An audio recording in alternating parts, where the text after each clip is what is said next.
Hello everybody. How about a little update on the garden? Well, we have these sunflowers blooming right now. I cannot remember what they're called. They're something fire. I can't remember exactly. But we've got our beans all the way to the top. We've got lots of blooms. I haven't seen a bean yet. How about we take a look and see if we can find one? Yeah, I think it's going to be a couple more days. Nothing on there, getting close. But we've been harvesting a lot of stuff. We've got lots of cucumbers over here. We must have picked 40 cucumbers yesterday. We went around to the neighbors and gave the neighbors a lot of produce, eggplant, broccoli. We got lots of tomatoes coming on. Let's take a stroll. There's a customer right there. Look at that guy. Let's go ahead and pick him. He's just about ripe. We will put him on the counter and let him ripen up, and they'll be just as good. This sunflower here is something pretty unique. We've got two grown into the same. It's a Siamese sunflower, I guess. I haven't ever seen that before. It kind of reminds me of an eye mask. That's pretty interesting. Now I have those in to bring in the pollinators, and they are doing great. We've got more cucumbers. These are all pickling cucumbers. I've got tons of pickle-sized cucumbers. I've been making refrigerator pickles. I eat them just about every single day. I cannot get enough. There's our eggplant. Here's our cucumbers. These guys are the really long ones. They get really long. They must have grown 5 inches since yesterday. That's how fast they grow.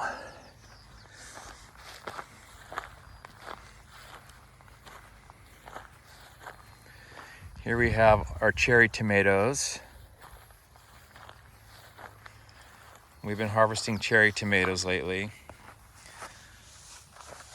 They're just now coming on.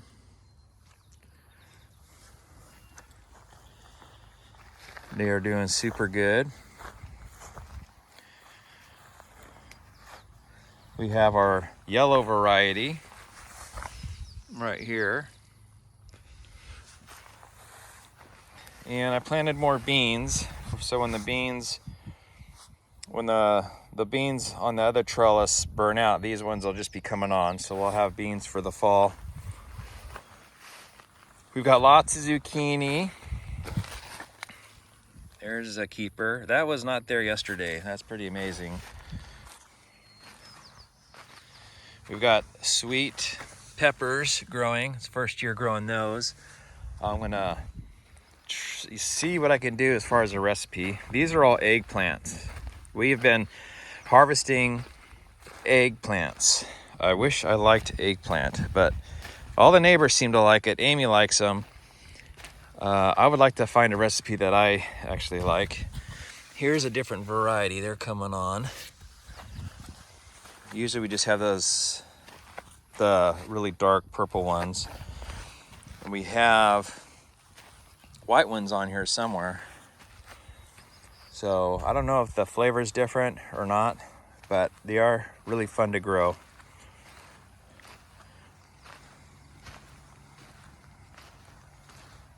Anyway, that's this side of the garden. I do want to show you one other thing, that all this broccoli here, we've harvested, blanched it, and we froze it. When you take the main head off, then it shoots up these little sprouts right here. So that's why you want to keep your broccoli in, and then you can harvest those. So you get like a second and third harvest. There's another one. Let's walk around here and see if we can find some more. I planted some lettuce here. all different kinds of lettuce. So we're going to be lots of salad, a lot of cucumbers, lots of tomatoes. We mean a lot of good salads. We harvested all these broccoli yesterday. So what'll happen is, in these little cracks and crevices, those little broccoli heads will start forming, and we'll be able to harvest again. There's a little guy. He didn't quite make it. We'll get him in a few days.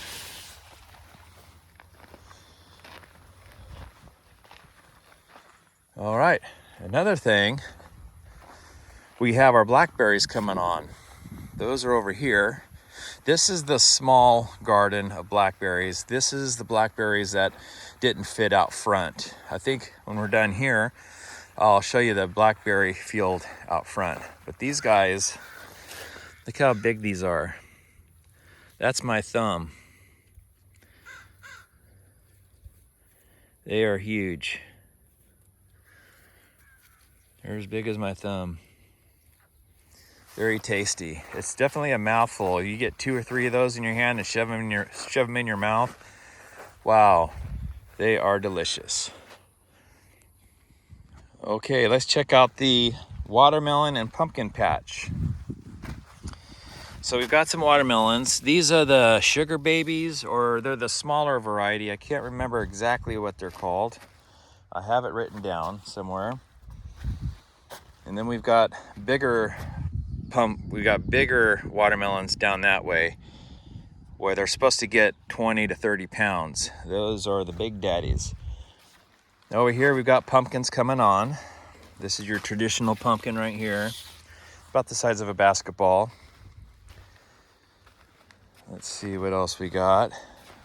I'm growing white pumpkins this year. There's one down in there.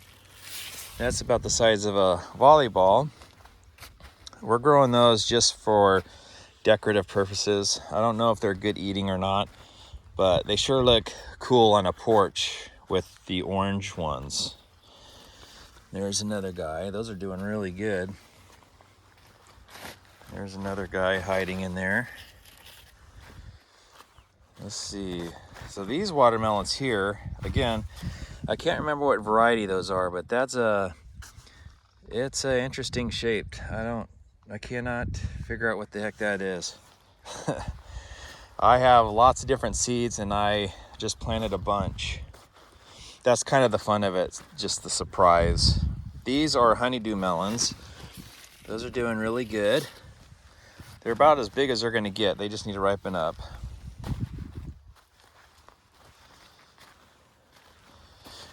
These are the traditional cantaloupe that you're used to seeing.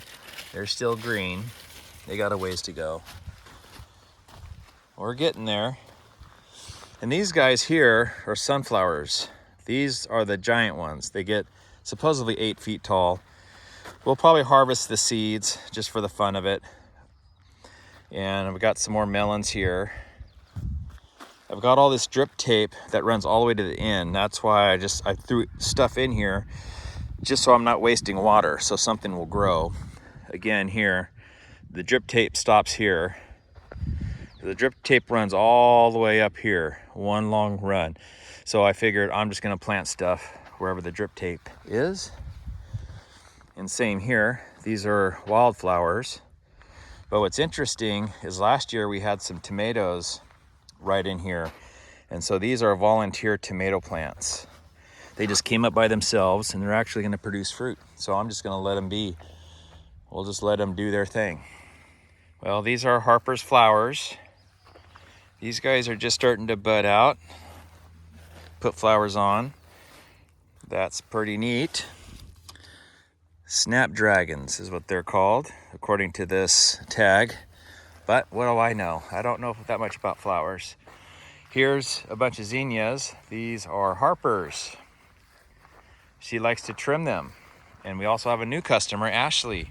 She and Amy love to come out here and pick flowers. So I have lots of flowers. Here is a cucumber tower.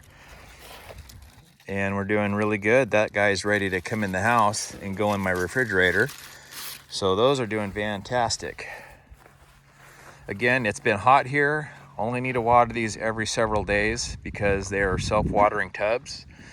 Helps with the success of growing anything because the roots will go down and pick up whatever moisture they need. So there's no chance of overwatering or underwatering, and the fertilizer is already in there. So it's a very easy way of growing plants. And up there, I just had an extra sunflower seed plant, or an extra sunflower. So I just put it up there, and I'm kind of thinking that some of these cucumbers will grow up that stalk, but that's just something I did for fun. Here is what is called edible flowers, bachelor buttons. These are these purple ones, according to the tag here. And the other guys are called Cosmo, Sensation Mix, the whiter flowers. We've got the strawberries.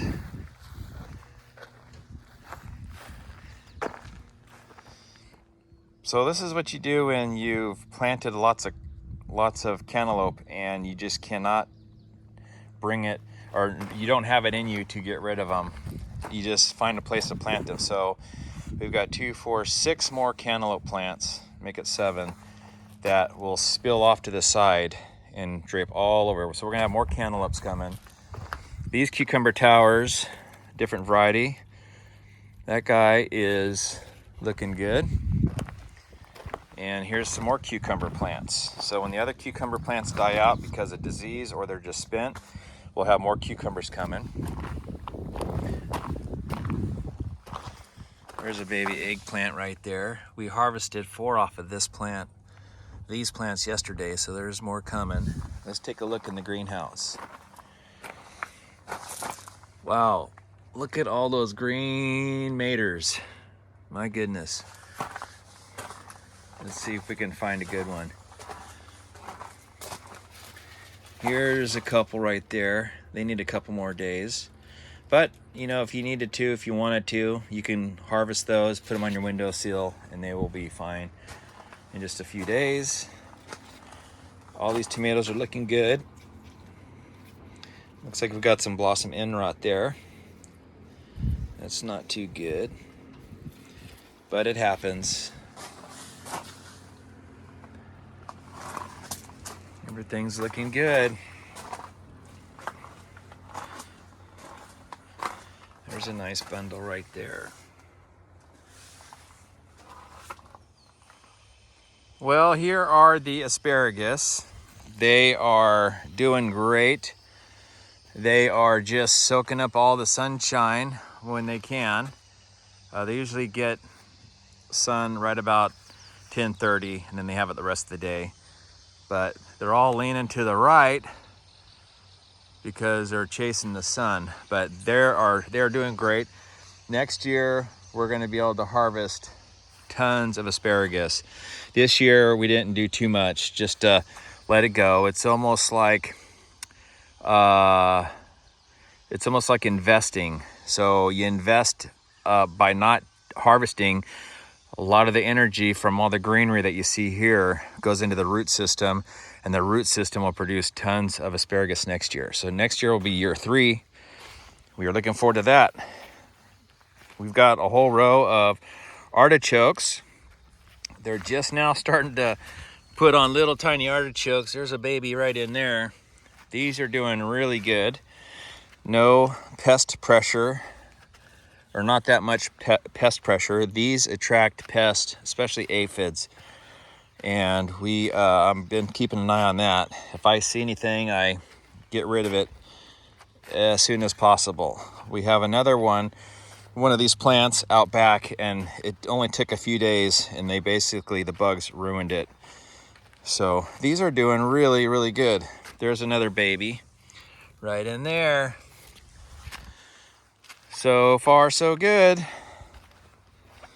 We keep these watered regularly. There's a guy right there. Keep it mulched, keep the weeds pulled. And this is our permanent garden. Here's our blueberries. We've been harvesting these lately. I've grown blueberries before, but I haven't had much luck. These guys are doing great. So we harvested yesterday And so we'll have to wait a couple more days for some ripe ones to come on, but super happy with how these are turning out. Some of these blueberries are the size of nickels. I'll see if I can find one, but everybody's doing good. We've got several different varieties here,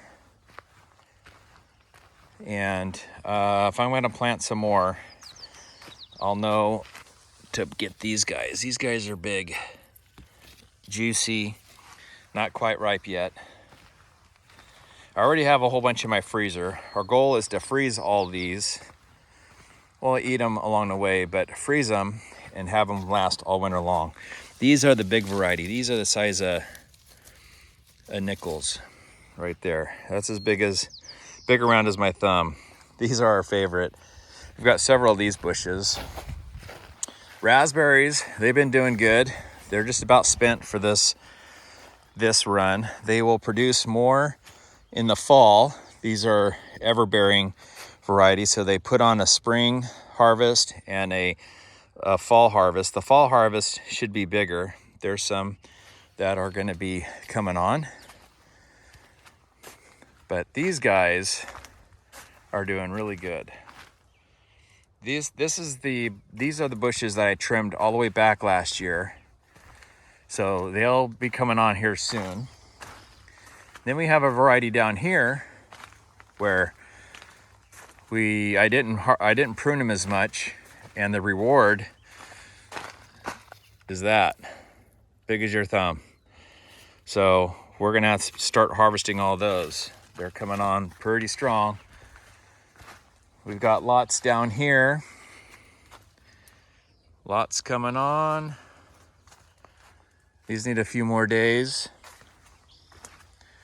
But we are gonna have tons of all kinds of berries. We will harvest these. We will freeze them, and then we'll eat on them all winter long. Plus, we're gonna have friends and family come pick as much as they want. But they are huge. They're a little out of control, actually. You're not supposed to let them get that tall. You're supposed to just have them down here to where you can pick, because at the end of each one of those is gonna be berries. So I should probably trim those up. But who has time for that? My goodness, we are busy here at Hillbilly Farms. I'll tell you what. Here's a bunch of berries that are coming on. Look at these guys. That's a big one. These are the thornless varieties. This is the Triple Crown. And they are awesome. No thorns, just gigantic berries. Lastly, the apples and pears. This is something I haven't shown people much of. So let's take a look. Now, I don't know the varieties. Amy knows the varieties. That looks like a Bartlett. Doing great. These are the pear, the red kind of pears are like the Bartlett, but they're red. Fantastic. Those are doing great.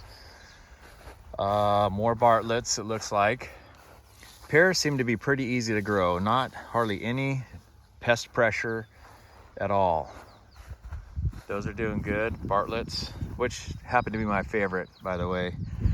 And then we have the Asian pear. These are really easy to grow. They're tiny, but they get as big as apples, you know, and they have the interior of a pear, which is pretty interesting. More pears. We need to get some customers who like pears. So this is a peach tree that I planted.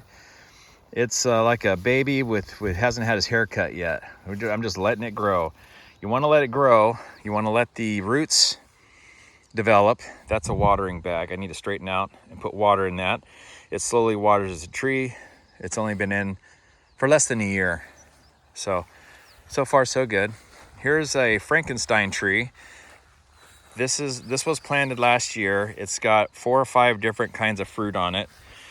You got a Suncrest peach, Santa Rosa plum. So each one of these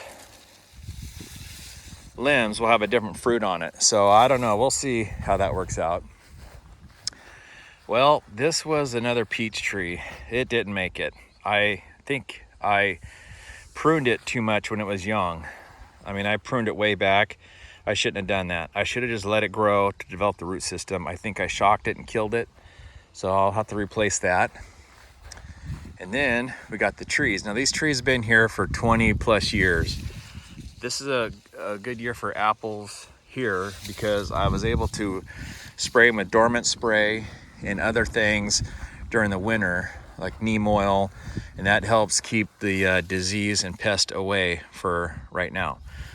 And I sprayed over the winter time, and that's how you take care of trees, fruit trees anyway, and it seems to be working. All the stuff I spray on here is organic. It's considered organic. And another thing I've learned about these apples is these little tiny apples, these little guys, they just take up energy. So it's good to come around occasionally and pick off the apples. If they're in a big cluster, you gotta thin them out a little bit. That way you get bigger apples. They'll be healthier, and you don't get a million tiny apples. You'll get some nice big apples. So that's kind of a little pro tip, even though I'm not a pro. It's something I've learned. Here's another one right here. Here's an apple that didn't make it. Just pick it off, and the dogs will come by and eat them, or the critters will eat them when they're on the ground. I can't remember what variety these are. I'm not that good at that. Here's another little guy that needs to be picked off. Apples are doing really good. Amy likes to make the applesauce.